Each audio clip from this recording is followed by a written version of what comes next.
first thing I noticed was the way her hand moved across the clicker, like she'd rehearsed this moment 100 times in front of her bathroom mirror. The screen at the front of the boardroom glowed with charts I had built, projections I had crafted, insights I had distilled from 40 years of blood and sweat in this industry. Yet there she was, speaking as if they were her own. Her voice was smooth, confident, brimming with the kind of arrogance only youth can carry. The directors leaned forward, nodding, hanging on her every word, while I sat there at the polished mahogany table, silent, watching my own work paraded before me like a stolen crown. My name is Harold Benton.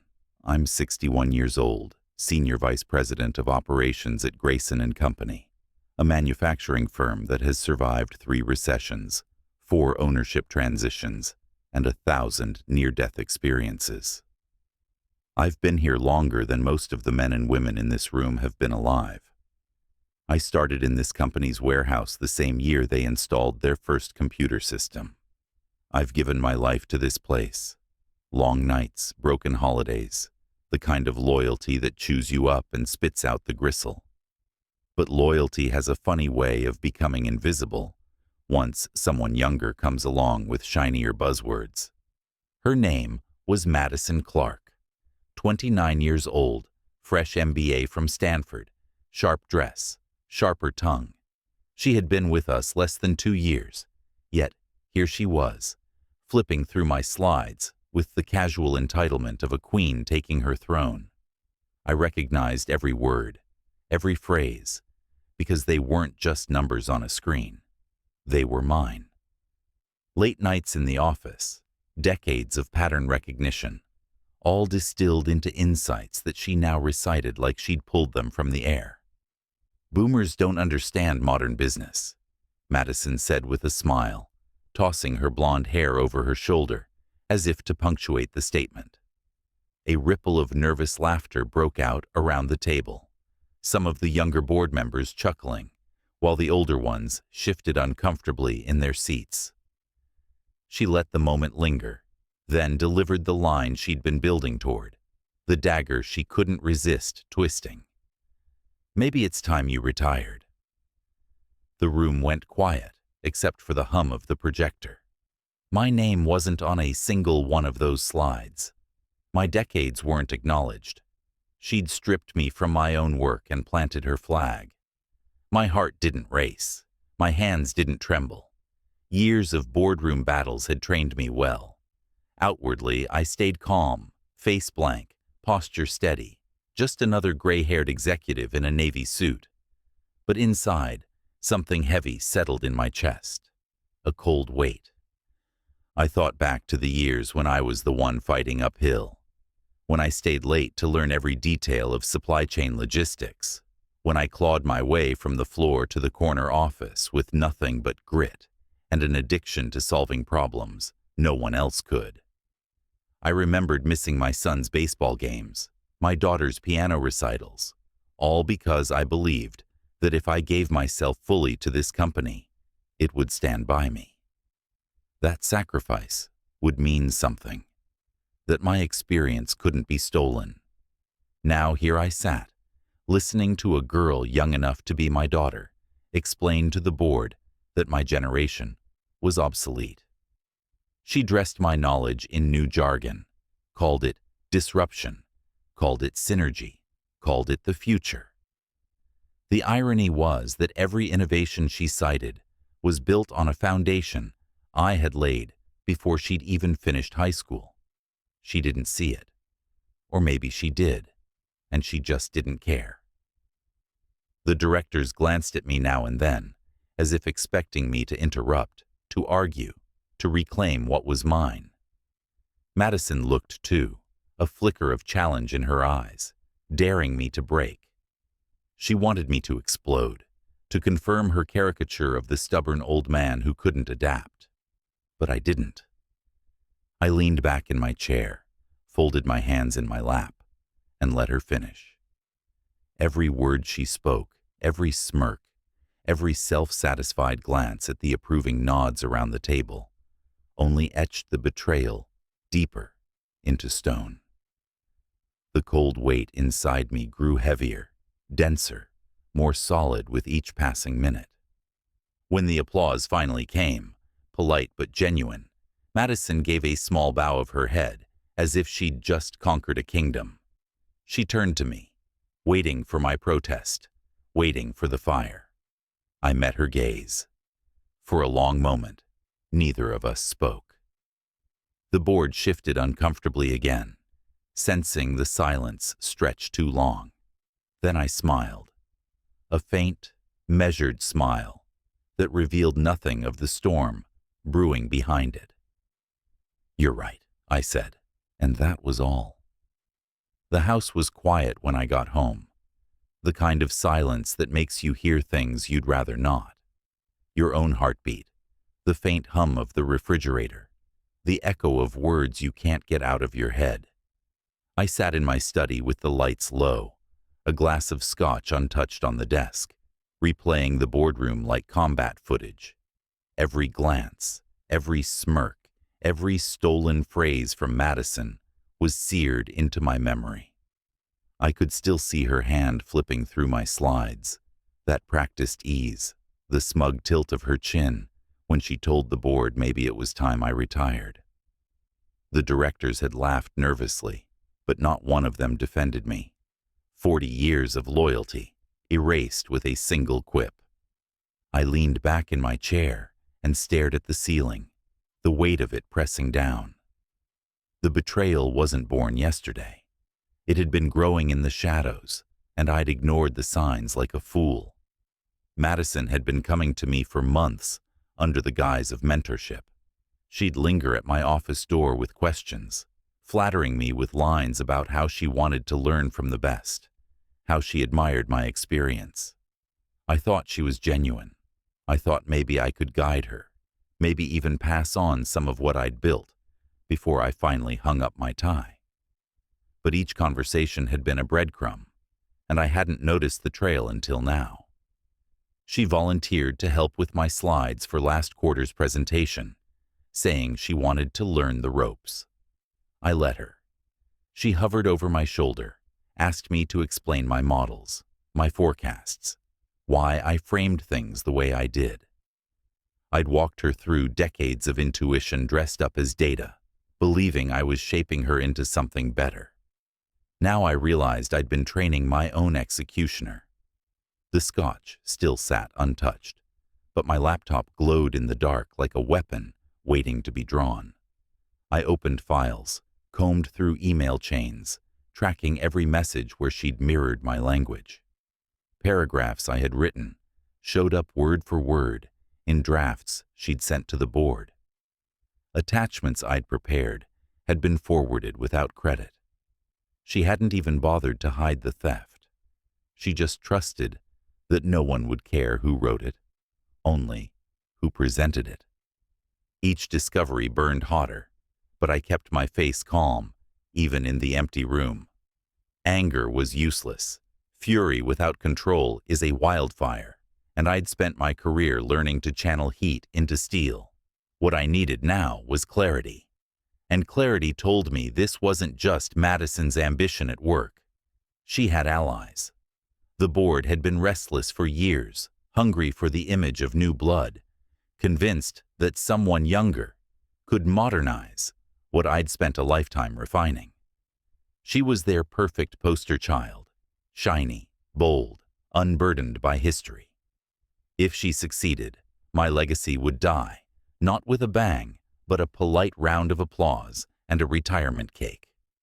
I clicked through more files, saving copies, printing what I needed.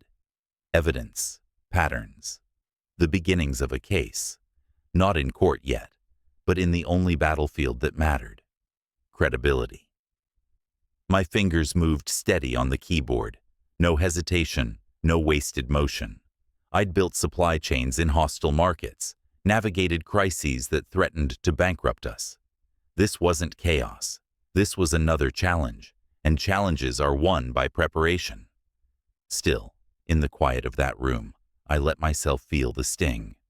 Not grief, not yet. something colder, a sense of betrayal so sharp it stripped away every illusion I'd had about loyalty. Madison had played me. Worse, I had let her. I shut the laptop, the glow vanishing into darkness, and finally reached for the scotch. The burn of it on my tongue steadied me. I sat there in the silence, the weight pressing deeper into my chest, until at last the words came out of my mouth in a low whisper, calm and deadly. She doesn't realize who she just went to war with. I arrived at the office before sunrise, the building still wrapped in silence. The halls smelled faintly of cleaning chemicals, and the only light came from the glow of vending machines and the red exit signs. That silence was perfect. It gave me the space I needed to begin my hunt. Years of survival in a cutthroat industry had sharpened my instincts. You don't last 4 decades in a company like Grayson & Company without learning how to read between the lines, how to track inconsistencies, how to separate noise from the truth. Madison thought she'd caught me flat-footed at the board meeting, but she hadn't realized she was dealing with a man who'd spent his life gathering intelligence in environments where one mistake could end a career. I started with her reports. On the surface, they were glossy, filled with sharp design, buzzwords, and just enough metrics to dazzle people who didn't know how to check under the hood. But when I compared them with internal documents, the truth surfaced. She had plagiarized entire sections from competitor analyses. Charts I'd seen published in trade journals 6 months ago had been lifted, repainted, and presented as her proprietary research. Projects she had supposedly spearheaded were in fact salvage jobs done by middle managers she took credit from. A client report she'd bragged about landing was riddled with errors, so many that the client had quietly pulled their account, citing strategic misalignment. That file had been buried, the exit written off in language polished by our communications team. But buried doesn't mean gone. I saved everything. Screenshots, PDFs, hard copies. I printed out the most damning pages and filed them in a leather-bound notebook I kept locked in my desk. The irony wasn't lost on me. She thought I was the dinosaur, clinging to old ways. Yet here I was, the dinosaur building a case strong enough to crush her carefully manufactured image. Between the evidence gathering, I reached out to old allies, men and women who had worked with me for decades. They were scattered now, some retired, some in smaller firms, some still quietly grinding in other corners of the company. They remembered me, respected me, and when I asked for copies of old communications or project notes, they didn't hesitate. A few of them lowered their voices, warning me to tread carefully. HR protects her, one said. The board loves her youth angle. They've been itching for someone like her to wave around as the future. If you fight this, you'll lose everything. But warnings have a different effect on me than most. They don't make me back off. They focus me. Every cautionary word reminded me that I couldn't afford mistakes. If I swung, I had to swing with precision. Meanwhile, Madison strutted through the halls, like the heir apparent. Her heels echoed on the tile, her laughter carried from the break room, and I caught snippets of conversations where she hinted, not subtly, that the old man's on his way out. She had begun speaking as if the position was already hers. She wasn't just stealing my work anymore. She was erasing me in real time, rewriting history while I was still in the building. It cost me more than I wanted to admit. Friends who'd once joined me for lunch avoided eye contact now, uncomfortable with the storm brewing beneath the surface. A few younger staffers openly sided with her, eager to ride the coattails of what they thought was inevitable change. I stayed silent, listening, observing. My reputation had been built over decades, but reputation means little when people smell blood in the water. Late one night, long after everyone else had gone home, I sat alone in my office with the notebook open before me. The pages were thick with receipts, failed reports, plagiarized passages, and emails that told a very different story than the polished image she presented. I ran my hand over the leather cover before closing it. The sound was final, deliberate, like a gavel hitting wood. "I don't fight battles I haven't already won," I muttered into the quiet. And this battle was already mine. The boardroom lights were bright enough to wash the color out of everything, a sterile glow that made faces look more like masks than people. Madison stood at the front of the room in a tailored black suit, poised and polished, her voice filling the space with the kind of hollow confidence that passes for brilliance when no one bothers to dig beneath it. She clicked through slide after slide, each one built on the foundation of work I had spent decades perfecting, and yet no one in the room seemed to remember where those insights had truly come from. She spoke of modernization, disruption, the agile future. Empty words, dressed up in gloss, but the directors nodded like schoolchildren eager to impress a teacher. I sat in my chair 3 seats down from the chairman, hands folded, face impassive. I might as well have been invisible. That was fine. I had no intention of stealing her spotlight. I wanted her to believe the stage belonged to her, to walk out of this meeting drunk on her own performance. Hunters don't rush at the first sound of movement in the brush. They wait. They let the prey wander into the open where every weakness is visible. She was in rare form today. Madison laughed lightly at her own lines, made sharp little jabs about legacy processes that dragged down progress, never naming me directly, but ensuring everyone in the room felt the implication. The directors chuckled obligingly. One even whispered something about fresh vision, loud enough for me to hear. Madison took that as fuel, turning up her energy, her voice rising with each promise of transformation. Then, when her rhythm was steady and the room comfortably in her grasp, I leaned forward. My voice cut through the air calm and steady, the way a scalpel cuts skin without tremor. "Madison," I said, and she froze for just a fraction of a second before smiling. "Can you walk us through how you intend to mitigate the cost overruns from the Wexler account after the supplier switch you proposed last quarter?"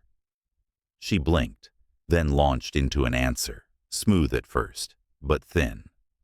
She spoke of optimized vendor strategies and realigning financial goals. I let her run until she ran out of words. "That's interesting," I said evenly, "because the Wexler account closed their order pipeline 2 months after that switch. Their exit cost us 8% of quarterly revenue. What's your plan to regain that?" The room shifted. Chairs creaked. The smile on her face faltered before snapping back into place, but the crack had been seen. She tried again, deflecting into more jargon. I didn't let her. Another question came, sharper this time. "And your report on Stratmore's expansion?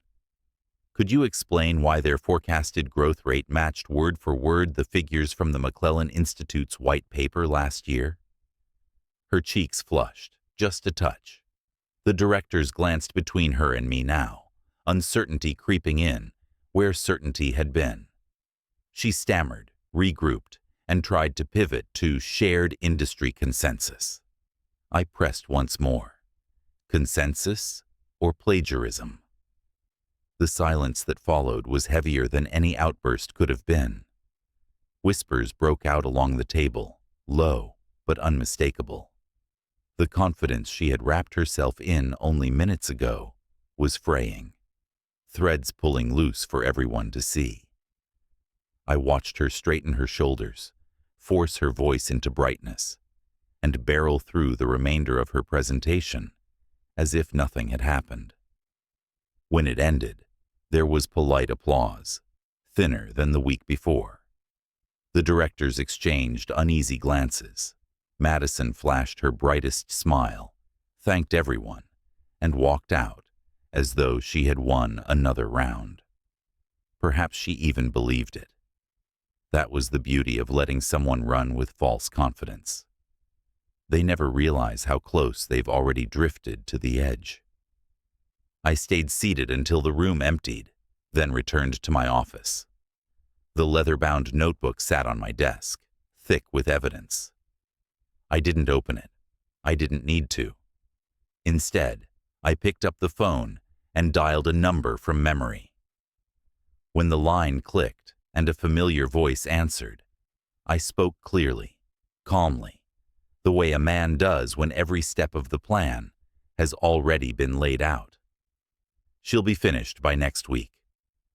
The storm didn't break with thunder. It started with an email. The subject line was short, brutal, and impossible for Madison to spin. Breach of trust. Immediate action required. I had known it would come from the moment I hung up the phone. The client she had lied to was one of our biggest, the kind of account Grayson and Company could not afford to lose. They had been patient until now, believing her promises, tolerating her excuses. But the file I had handed over stripped away every excuse. Receipts, emails, plagiarized reports, timelines that didn't add up. It was all there in black and white. And once they saw the truth, they didn't just back away quietly. They detonated. By Monday morning, the boardroom was in chaos. The client's representatives had called directly, their anger spilling into every corner of the company. They accused her of misrepresentation, of incompetence, of using their name to pad her own reputation while delivering half-truths and failures. The board members who had once leaned forward eagerly at her buzzwords now sat stiff-backed, eyes darting between one another, as if trying to rewrite the roles they had played in her rise. Madison walked in late, still confident, still playing the part of the visionary. She didn't know the bomb had already gone off under her feet. The chairman cleared his throat and read the letter aloud. I watched the color drain from her face. She tried to interrupt, to explain that it was all a misunderstanding, that her innovative approach had been misinterpreted. But the evidence was too strong. Every time she spoke, she tied herself tighter in knots. When she claimed the figures were projections, someone slid the original report across the table with the exact same numbers, published long before she had claimed them as her own. When she insisted she had been transparent with the client, an email surfaced showing her burying red flags and promising guaranteed growth she had no way of delivering. The directors didn't speak at first. They didn't have to. Their silence was louder than any condemnation. I sat there, hands folded, watching it unfold like a controlled demolition. A skyscraper doesn't fall in one blow. It crumbles floor by floor, each one collapsing under the weight of its own flaws, until all that remains is dust and silence. Madison had built her empire on stolen work, false promises, and arrogance. Now I watched it collapse, calm and detached, because the end had been inevitable from the moment she crossed me. By the end of the week, it was over. The client terminated their contract. Regulators began sniffing around after the discrepancies I had pointed them toward. Whispers spread through the industry. Her name, once printed in glowing profiles about the future of Grayson and Company, became a warning. Recruiters stopped returning her calls. Friends stopped answering. The board cut her loose to save themselves, issuing a statement about misalignment of vision that fooled no one. I passed her in the lobby once more, before she disappeared for good. She didn't meet my eyes. The heels that once clicked with such confidence on the marble floor now scuffed quietly, her head down, her future gone before it had even truly begun. No second act, no comeback, just ashes where a fire had once been. In my office that evening, I poured myself a drink and looked out at the skyline. The city glowed with life. Thousands of offices stacked high with people who all thought their betrayals were clever, their shortcuts invisible. I thought about how old the pattern really was. Romans had fallen to betrayal. Kings had lost crowns. Marriages had collapsed under the same poison. The faces change, the industries change, but the story never does. Madison wasn't unique. She was just another page in a book written thousands of times before. I raised the glass, the amber catching the light, and spoke into the empty room. The young always think betrayal is innovation. But in the end, truth and time are undefeated. The words landed heavy in the silence, final and irrevocable, like a gavel striking wood.